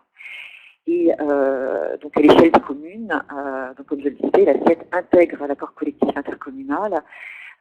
Notre accord collectif intercommunal 2012-2015 était parti du principe suivant. On avait constaté que 40%, en fonction des critères qu'on avait identifiés, il y a 13 critères de public prioritaire qui représentaient 40% de la demande en attente et qui étaient faiblement moins bien représentés dans les attributions. L'objectif était qu'ils soient aussi bien représentés dans les attributions que dans la demande. Et donc c'était l'objectif de droit au logement vis-à-vis des publics prioritaires. Et la CI contenait également un objectif de redistribution à l'intérieur de la MEL entre les communes pour que chacune en fait puisse réduire les écarts de prise en charge des publics qu'on pouvait constater et que figure le petit graphe que je vous montre. Donc les communes fragiles qui voilà, ont constaté encore en 2014 qui prennent en charge plutôt 50% des publics prioritaires, tandis que les communes sont en fragilité à 35%. Donc l'idée c'est vraiment tout le monde converge vers une politique, vers une moyenne dite métropolitaine. Voilà. Bon, je passerai rapidement sur le fait, voilà, comme je vous dis, notre siège intègre aussi bien sûr la politique de diversité de l'offre de logement, et notamment une proposition sur celle du PLH, et également une proposition sur la reconstitution de l'offre de logement démodé dans le NPRU, puisque voilà, dans le cadre du contrat de ville, avec une redistribution, enfin, nous avons fait une proposition à l'ANRU de reconstituer les logements démolis dans les NPRU dans tous les programmes de la métropole lilloise. Voilà. Avec l'idée de non-distinction en fait, entre la programmation en rue et le reste de la programmation. Voilà, et puis nous travaillons, comme bon nombre d'autres agglomérations, et nous l'avons intégré dans l'assiette également, nous travaillons sur la politique de loyer on a conduit quelques travaux déjà en 2015, mais la feuille de route est largement devant nous, et la feuille de route, elle va commencer par améliorer notre connaissance partagée de l'accessibilité du parc social de la MEL, voilà, qui profitera à la fois aux bailleurs pour avoir une vision consolidée en fait des loyers à l'échelle de l'agglo, et puis également aux communes et à l'EPCI qui aujourd'hui méconnaissent en fait la distribution des loyers sur la MEL, puisqu'en fait aujourd'hui on a une politique de diversification de l'offre qui dirige bien sûr vers les communes et les quartiers les moins pourvus en logement social, mais bien sûr cette diversification de l'offre s'accompagne rarement en fait d'une offre très abordable, même si on est en plus ou PLAI. Voilà. Donc voici sur les éléments qui sont aujourd'hui travaillés dans le cadre de l'assiette, qui sont très importants puisqu'ils nous donnent un petit peu la stratégie, et on voit très clairement le plan de gestion et l'information du demandeur comme la base pour organiser de meilleures attributions et concourir aux objectifs de l'assiette. Donc vraiment il y a un lien très très fort entre les deux documents. Pour le plan de gestion, comme le disait Anne-Catherine tout à l'heure, important de commencer sur le constat. Donc nous avons réalisé un diagnostic préalable sur notre territoire de l'accueil et de l'enregistrement qui enregistrait, qui accueillait comment il se distribue sur le territoire et quelle était la qualité du service rendu. Voilà. La cartographie que je vous présente ici, il y en aura 3. La première présente en fait le volume de demandeurs reçus en pré-accueil dans la métropole européenne, donc en 2014, donc avec notre réseau actuel. Voilà. Pourquoi le pré-accueil? En fait, dans le diagnostic, on a regardé toutes les fonctions qui demain sont requises dans le réseau d'accueil du demandeur, et on a essayé d'expertiser en fait ces différentes fonctions, savoir comment elles étaient aujourd'hui satisfaites sur le territoire. Voilà. Et donc sur le pré-accueil, donc on est 85 communes, hein, donc c'est vrai que il y a beaucoup de communes, 13 bailleurs, donc on a, vous voyez, des points d'entrée qui sont relativement importants, on en compte 50 à 60 points d'entrée. Une petite trentaine de communes enregistrent sur notre territoire, et puis bien sûr l'ensemble des bailleurs. Le préaccueil en 2014, c'était 150 000 préaccueils réalisés par le réseau existant. Vous voyez la somme. Nous avons sur la métropole 48 000 demandeurs de logements sociaux. Voilà. Donc une masse très conséquente. Nous avons regardé également sur le territoire comment étaient réalisés les fameux entretiens qu'on pourrait assimiler à l'entretien réglementaire demain, donc on a appelé entretien individuel, qui les réalise et combien. Alors, on a pu constater, là, le chiffre est assez conséquent, donc on a aujourd'hui environ 50 000, en fait, plus précisément 42 000 entretiens individuels qui sont réalisés par les bailleurs ou par les communes. Bon, en vérité, pour une grosse majorité par les bailleurs, hein, qui réalisent 80% en fait de l'entretien assimilé réglementaire demain, d'entretien individuel. Comme d'ailleurs le pré-accueil, je ne l'ai pas précisé tout à l'heure, hein, ce sont bien sûr les bailleurs très présents dans le cœur de l'agglomération qui réalisent des fonctions aussi à hauteur de 80%. Voilà. L'enregistrement sur notre territoire, comment aussi, même chose, comment il se distribue, comment par qui il est réalisé, donc une 50 000 enregistrements de demandes sur le territoire. Voilà, qui voit à peu près au stock de demandeurs, réalisé à 90% par les bailleurs, même si nous avons 30 communes qui sont lieux d'enregistrement. Voilà. Voilà, donc on a eu cette première photographie qui est très importante pour nous, parce qu'elle montre un petit peu, déjà là, on parlait de tout à l'heure de comment d'idées de traitement et de proximité pour aller chercher l'information sur le territoire. Bon, ce que le diagnostic a pu montrer, c'est que sur notre territoire, qui est quand même très vaste, qui contient un cœur d'agglomération donc très dense, mais également des communes périurbaines et rurales, donc on a un réseau qui couvre relativement bien le territoire, où les bailleurs sont présents plutôt dans le cœur de l'agglomération et les communes effectuent en fait le relais sur les territoires moins bien servis, avec une prépondérance bien sûr de l'action et des gros volumes qui sont traités par les bailleurs sociaux. Voilà. Voilà, donc bien sûr le diagnostic portait sur d'autres champs, là que je ne détaille pas. Alors, bien sûr, c'était un diagnostic un peu flash, hein, c'est une enquête qui était organisée dans l'été dernier. La vertu qu'il présente, c'est que il montre aussi des grands volumes. Il rassure aussi dans le débat qu'on a eu entre communes et bailleurs sur le fait que ce sont les bailleurs quand même qui réalisent les gros volumes, hein, qui sont présents sur les centres urbains les plus où se concentre le parc social et la demande. Voilà, il montre qu'il y a une certaine couverture territoriale intéressante, avec bien sûr une vision qui est très aujourd'hui, comment dire, dans la mesure où ce réseau n'est pas organisé, il est très hétéroclite, avec des niveaux d'information et des services qui sont rendus qui sont très hétérogènes, et des politiques qui sont des politiques d'accueil et d'information du demandeur sur les sites qui sont bien sûr très différentes d'un bailleur à l'autre, hein, cela va sans dire, et c'est tout l'intérêt du plan de gestion. Voilà. Alors sur les orientations, fort de ce diagnostic, donc on a travaillé en 2015 sur les orientations du plan de gestion. Alors sur l'information, Moi, j'aurais presque pas beaucoup plus de choses à dire que ce que Anne-Catherine a présenté sur ce que doit contenir en fait comme information le plan de gestion.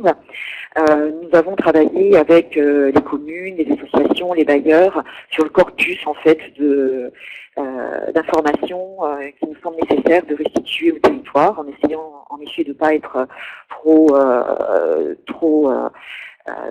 redondant, trop important et de ne pas noyer le demandeur. Ce qu'on pourra retenir, c'est que, bon, bien sûr, nous on valorise le portail grand public du SNE, hein, ça va sans dire, et que nous allons créer une sorte d'interface qui complétera le SNE sur toute l'information supplémentaire qui concerne vraiment l'information métropolitaine.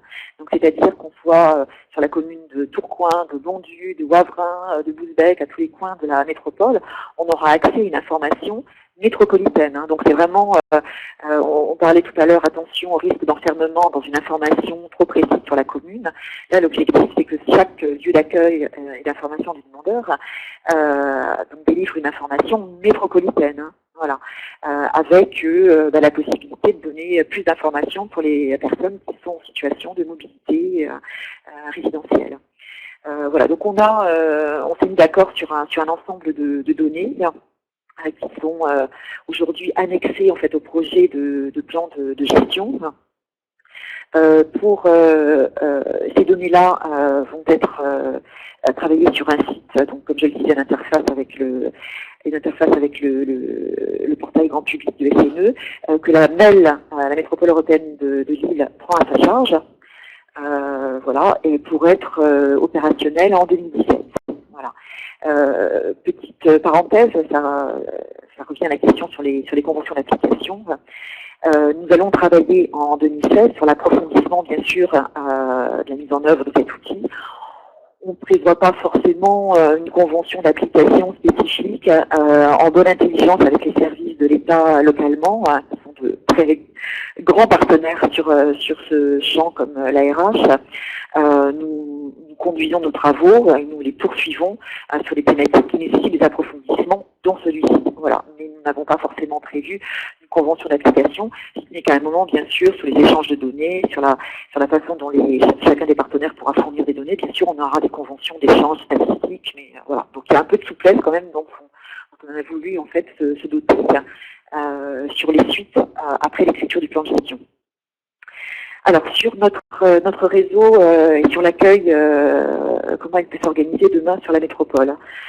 Bon, alors nous on est parti, ça fait 2 ans qu'on tient le même discours, on est parti de la réalité du territoire et de ses caractéristiques. Comme vous l'avez vu, on a 85 communes, un territoire très vaste, très hétérogène, très urbain, très rural, voilà.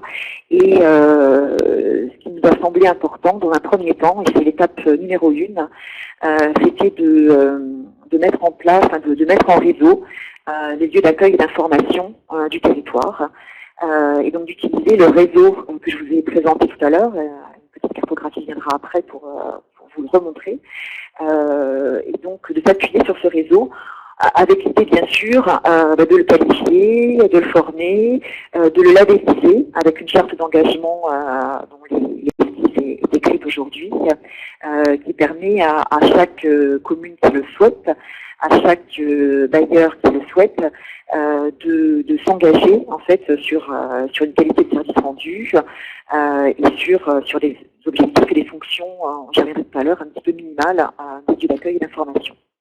Voilà, donc c'est notre proposition. Il nous semble important que aujourd'hui on part d'une situation avec un territoire très vaste, comme je le disais encore, qui a une couverture en fait par les lieux d'accueil et d'information qui est relativement intéressante, de valoriser ce réseau, mais par contre de le faire monter en qualité donc de services rendus. Et ça, je pense que c'est le travail que l'on a pour les 2 prochaines années. Voilà. On a encore récemment réuni des communes qui sont candidates en fait à rentrer dans ce réseau labellisé. Ce qu'on peut dire, c'est qu'il y a vraiment une grande appétence des communes à rentrer dans un réseau labellisé et dans une espèce de communauté en fait de services publics dédié à l'accueil et l'information du demandeur, parce qu'aujourd'hui, les services sont souvent isolés et les premiers échanges qu'on a pu avoir en fait entre futurs services et lieux d'accueil labellisés sont très intéressants et montrent vraiment l'appétence des personnes à pouvoir échanger et harmoniser les pratiques, voilà, avec les moyens dont ils disposent, bien sûr. Voilà. La deuxième étape pour nous, puisque vous voyez, on répond avec un petit peu dans le temps à la loi, c'est de se dire à partir du moment où on aura fait le point sur la montée en qualification de ce réseau, qu'on aura formé, qu'on se sera formé nous-mêmes, voilà, on pourra être en mesure de voir comment, en effet, un ou des lieux communs peuvent se positionner. Alors, nous, aujourd'hui, la position qu'on a par rapport aux lieux communs, vous l'avez, Philippe, vous l'avez compris, c'est de dire, bon, utilisons d'abord notre réseau, et puis voilà, montons en gamme et en qualité. Et ensuite, il est clair que, je vais vous donner un chiffre, aujourd'hui, quand on fait la somme, alors bien sûr, c'est sans doute très imparfait comme total, mais le diagnostic préalable qu'on a fait sur les lieux d'accueil et d'information montre qu'on a à peu près une centaine d'équivalents temps plein sur la métropole européenne de Lille, sans doute même plus, qui sont consacrés à l'accueil et l'information du demandeur. Donc c'est quand même très conséquent. Ces centaines d'équivalents temps plein concernent ceux qui sont dans les communes ou dans les bailleurs. On peut imaginer que demain, il y ait une mutualisation, une optimisation des moyens, notamment dans les centres, que l'on puisse organiser. Et je pense que c'est vraiment à la lecture du fonctionnement du réseau qu'on aura monté en qualification, qu'on pourra le constater et qu'on pourra en faire le bilan. Et c'est vraiment la perspective dans laquelle on se situe. Voyons comment aujourd'hui un réseau avec les lieux qui sont ancrés dans le territoire peut monter en gamme, faisons le bilan au bout d'1 an, 2 ans, et voyons comment on positionne en effet des lieux communs, un ou lieu commun qui pourrait répondre à une optimisation des moyens humains, qui correspond à des intérêts partagés entre les bailleurs et puis les collectivités, donc à une mutualisation de moyens, et puis comme la loi le dit, une visibilité et peut-être les services spécifiques qui seraient rendus aux demandeurs. Voilà, donc c'est en tout cas la façon dont on a pris la chose et on l'a mis au débat aujourd'hui et à la consultation. Alors, point important, bien sûr, quand on a parlé du réseau d'accueil et d'information et de la labellisation, bon, contrairement aux agglomérations qui étaient citées tout à l'heure, comme Nantes, Caen, Marseille ou Orléans, la MEL est certes en avance sur des dispositifs type l'accord collectif intercommunal, donc et toute la réflexion sur le rééquilibrage social des territoires. Par contre, en matière d'accueil et d'information du demandeur, nous n'avions pas du tout d'avance particulière. Donc, on a repris les questions par le début. Donc, c'est-à-dire que vraiment, on s'est reposé la question de qu'est-ce que peut constituer qu'est-ce que constitue un lieu labellisé en termes d'information et d'accueil, qu'est-ce que le pré-accueil, qu'est-ce que l'entretien réglementaire, l'enregistrement c'est un petit peu plus simple en effet, mais voilà, ces moments d'échange étaient très importants entre les bailleurs et les communes, parce que, notamment sur l'entretien réglementaire, on était vraiment, voilà, donc se mettre un petit peu d'accord sur le périmètre voilà, entre le début de nos réflexions, ce qu'on pouvait échanger entre les bailleurs et les communes, on avait des acceptions qui étaient bien différentes en fait. Voilà, donc on a essayé d'écrire en fait dans notre plan de gestion un petit peu la définition qu'on faisait de l'entretien individuel, du préaccueil. Et de se mettre d'accord là-dessus, et en considérant qu'on est lieu d'accueil et d'information labellisée dès lors qu'on réalise à minima deux des fonctions essentielles de l'accueil, que sont le préaccueil, l'entretien réglementaire ou l'enregistrement. Voilà. Bon. Notre réflexion n'est pas encore aboutie là-dessus, parce que très clairement, sur la question de l'enregistrement, j'ai donné l'exemple des grandes villes, des grandes villes-centres, Lille, Roubaix, Tourcoing n'enregistrent pas la demande et ne souhaitent pas le faire. Ça nous paraît à peu près normal. Bon, elles hésitent à réaliser l'entretien réglementaire. Et en effet, si elle faisait l'entretien réglementaire sans être lieu d'enregistrement, il y aurait sans doute une difficulté pour réalimenter le SNE en information donc sur le demandeur. Voilà. Donc aujourd'hui, on se pose encore des questions sur les cohérences en fait de fonctionnalités des lieux labellisés. Voilà. Et la question de l'enregistrement n'est pas complètement bouclée. Voilà, je vais vous montrer une petite carte en fait, carte à laquelle on a d'outils aujourd'hui sur notre réseau. En rose, alors il y a une petite erreur parce que je dis tout de suite au milieu de, je ne sais pas si vous voyez la souris, là, mais bon, au centre là c'est la ville de Lille. Elle n'est pas lieu d'enregistrement, elle est figurée en rose. Hein, donc je vous le dis tout de suite, c'est une erreur. Mais sinon les autres appelats roses figurent toutes les communes qui sont lieu d'enregistrement et qui sont, bon, on attend encore la confirmation, on est à la quasi-totalité d'entre elles candidates à rentrer dans la labellisation et à signer la charte de qualité avec nous. Et puis figure donc la localisation des lieux que les bailleurs vont sélectionner pour une labellisation sur le territoire. Voilà. Donc on arrive à cette carte, vous voyez que c'est quand même assez dense. On a mis aussi en évidence, et ça c'est important compte tenu des caractéristiques de notre territoire, comme je le disais, l'agglomération lilloise est un territoire très aggloméré au centre, mais très rural et périurbain en périphérie. On a mis aussi en évidence la notion de relais, donc pour des communes qui ne sont pas lieu d'enregistrement, pour des associations, pour les services du département également qui reçoivent des demandeurs. Donc voilà, et cette notion de relais, il faut la valoriser sur le territoire, elle est très importante parce qu'elle fait partie du paysage. Voilà. Alors très brièvement, parce que j'ai bien compris que j'étais plutôt hors sujet, à vous dire que bien sûr le plan de gestion, on s'occupe de la gestion. D'autant plus que pour nous, la gestion partagée, c'est une page blanche, puisque nous n'avions pas de fichier partagé. Voilà. Donc voilà, donc le choix qui est fait, c'est bien sûr de s'adosser à l'outil qui sera développé en fait à partir du SNE. Et un des points importants pour nous, c'est de rappeler que dans la gestion partagée, outre la lecture en fait commune que nous souhaitons avoir de la demande de logement,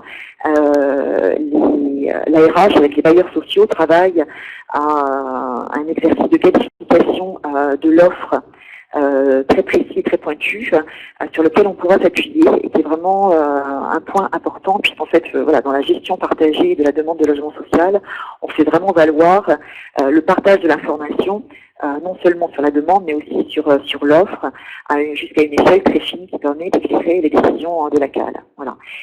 Voilà. Et juste un mot pour vous dire qu'en matière de gestion partagée, bon, donc on a encore pas mal de travaux à conduire sur le sujet. Il y a vraiment, enfin, nous on a un sujet qui est particulièrement sensible chez nous.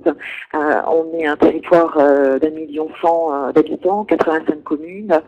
Il est clair qu'entre la conférence intercommunale du logement qui est métropolitaine, et puis les CAL, et puis les 85 communes, il nous faut trouver en fait des espaces un peu intermédiaires qui nous permettent de pouvoir trouver les instances de dialogue inframétropolitaine, pardon, qui nous permettent d'avoir, comment dire, une lecture peut-être par bassin de vie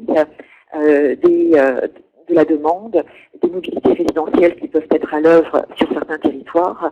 Et voilà, donc c'est un point très important chez nous qui est encore en débat. Tout le monde est assez convaincu qu'il nous faut une échelle inframétropolitaine d'analyse des phénomènes à l'œuvre pour une bonne gestion partagée de la demande. Mais bien sûr, il faut caler en fait territorialement ces instances de dialogue. Voilà, et c'est pas si facile. On a dans l'agglomération bien sûr trois niveaux, enfin 3 grandes villes-centres avec des bassins d'habitat autour. Voilà, et l'idée c'est que pour réaliser aussi les objectifs de l'assiette, de mixité sociale, que les villes ne se retrouvent pas enfermées sur leur seul territoire en matière de stratégie d'attribution. Voilà, puis la dernière slide, c'est pour vous présenter un petit peu l'articulation de nos instances de gouvernance et puis de nos dispositifs de suivi. Donc voilà, aujourd'hui on a une conférence intercommunale du logement qui est voilà, qui est installé, qui fonctionne bien. Donc nous imaginons en effet à partir de 2017 des instances de dialogue qui vont s'installer par bassin de vie sur le territoire. Nous continuerons, qui alimenteront et qui seront en lien bien sûr avec tous les travaux qui sont conduits sur le TDLPD et l'accord collectif intercommunal, tout ça devant percoler jusqu'au CAL. Voilà. Et puis, nous avons bien sûr, nous poursuivons les travaux du plan de gestion, puisqu'aujourd'hui on a une convention qui est certes écrite, mais nous avons à poursuivre un certain nombre de sujets dès 2016, en convention d'application ou pas, donc nous on met un peu de souplesse dans le caractère obligatoire, et tout cela est travaillé en groupe de travail qui sont issus de la CIL, et donc en 2016 on va travailler sur la charte de qualité sur le réseau d'information, enfin sur le réseau labellisé. On va travailler sur l'outil d'information du demandeur qui sera mis à disposition par l'AMEL, etc., etc. Donc on a quand même aujourd'hui une feuille de route qui est très garnie et qui constitue un peu tous les travaux qui, bon an, mal an, en fait, constituent ce que le ministère peut appeler les conventions d'application. Voilà où nous en sommes sur notre territoire et la façon dont nous avons pris le plan de gestion, notamment sur la partie information et puis accueil. Merci beaucoup Claire Bruat donc pour cette présentation de votre expérience. Donc les participants à distance, n'hésitez pas à poser vos questions donc dans le module en bas de votre écran. On a une question de Monsieur Eudelin, donc de la communauté de communes Val-en-Boise. Sur quels critères avez-vous distingué les lieux d'accueil communaux labellisés et les relais communaux d'information? Quelles sont les missions pour ces relais? Alors, comme je disais, en fait, pour les lieux d'accueil labellisés, donc nous leur proposons vraiment de remplir au moins deux des fonctions essentielles de l'accueil, donc c'est-à-dire le pré-accueil, je reviens à la petite slide là, donc le pré-accueil qui permet de recevoir le demandeur, de lui expliquer les étapes de traitement de sa demande, de présenter l'offre sur le territoire, de diffuser des documents de communication. Voilà, donc il y a quand même un accueil de qualité qui est fait auprès du demandeur. L'entretien réglementaire ou individuel, donc ces fameux entretiens qui sont visés par la loi, qui permet de donner l'information au demandeur, voilà, selon les termes de la loi, d'orienter sa demande, selon sa situation puis son projet de logement, de donner au demandeur accès à l'ensemble de ses droits liés au logement. Voilà, donc il y a vraiment voilà une définition de ces deux fonctions, et puis aussi l'enregistrement. Donc les lieux d'accueil communaux labellisés répondent au moins deux des fonctions. La plupart, en fait, qui souhaitent la labellisation sont des lieux d'enregistrement, et donc ils font le pré-accueil et l'entretien réglementaire. Voilà. Les relais ne sont pas lieux d'enregistrement du tout. Par contre, ce sont, par exemple, les associations, comme vous le savez, qui sont pour nous des partenaires tout à fait précieux pour nous faire remonter les situations des publics prioritaires et précaires, et qui sont par d'autres modes que de guichet d'accueil en lien avec les demandeurs. Il nous semble important qu'ils soient présents dans la conférence intercommunale du logement, qui puissent être des relais d'information, qui continuent à être des relais d'information sur des aspects spécifiques. Et ces aspects spécifiques, c'est un petit peu comme je viens de le citer, pour les associations qui sont vraiment des relais sur l'identification de publics prioritaires ou publics fragiles. Voilà comment on voit les choses. Voilà. Et c'est aussi peut-être, j'ai parlé des associations, mais il y a aussi, bon, comme vous l'avez vu, on a une bonne couverture territoriale des lieux d'accueil labellisés possiblement.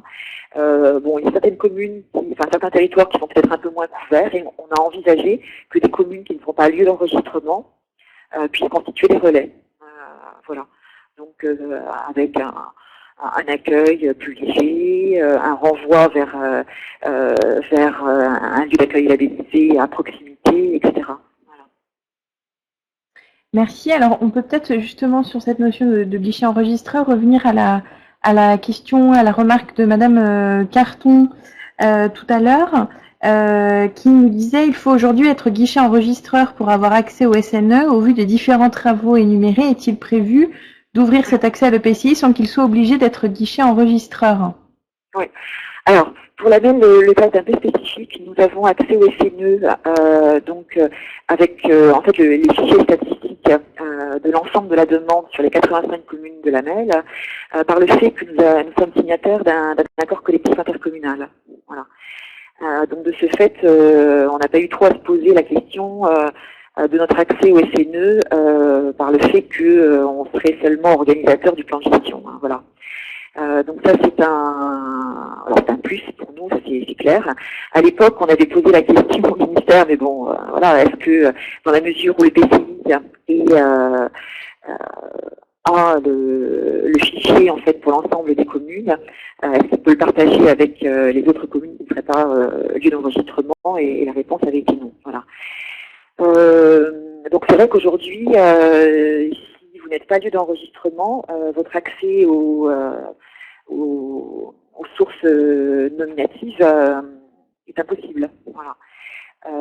Voilà. Par contre, ce que j'ai compris en fait des échanges que nous avons pu avoir avec le ministère, c'est que dans le cadre du plan de gestion futur et puis du module de gestion que le SNE va développer, les communes, il faudra voir les modalités, mais les communes pourraient avoir accès à une information statistique qui leur permettrait de faire cette gestion partagée avec les bailleurs. Par contre, je ne pense pas qu'il s'agisse de la formation nominative, hein, puisque vous savez, à ce moment-là, il y a vraiment une procédure clinique, etc. Voilà.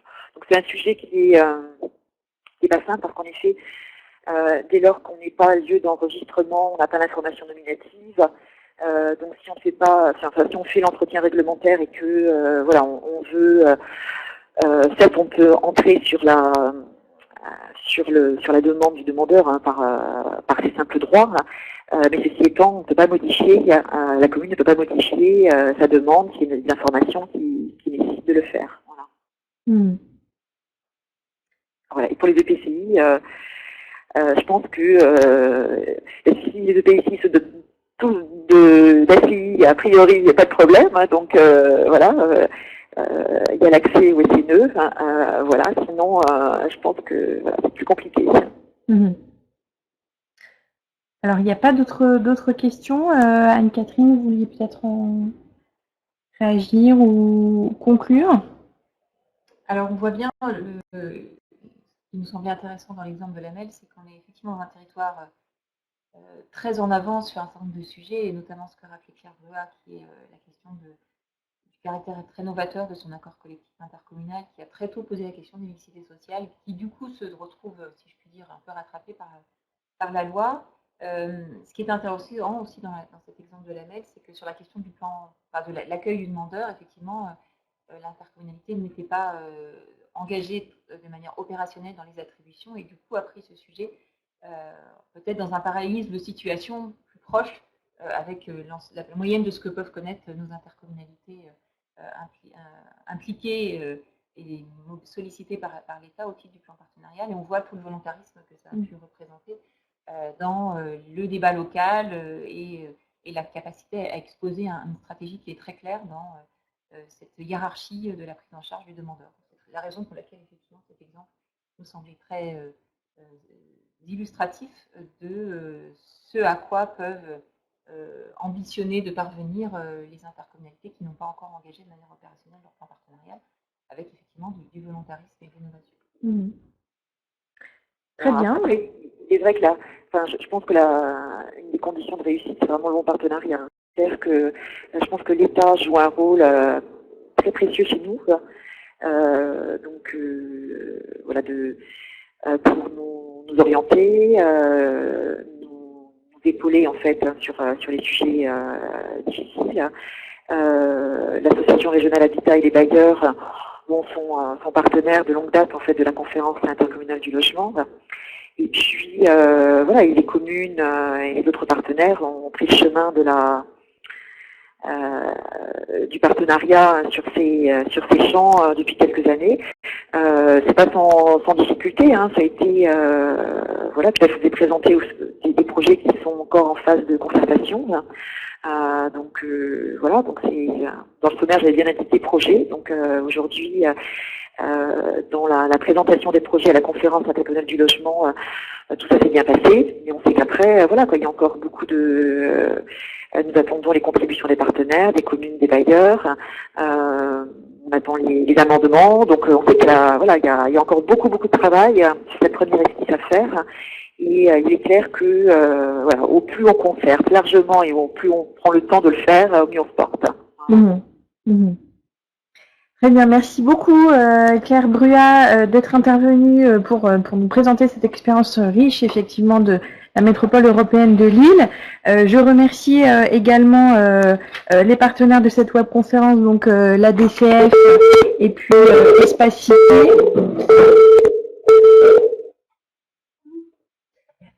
Et donc je vous donne rendez-vous pour la prochaine session donc de ce cycle de webconférence sur la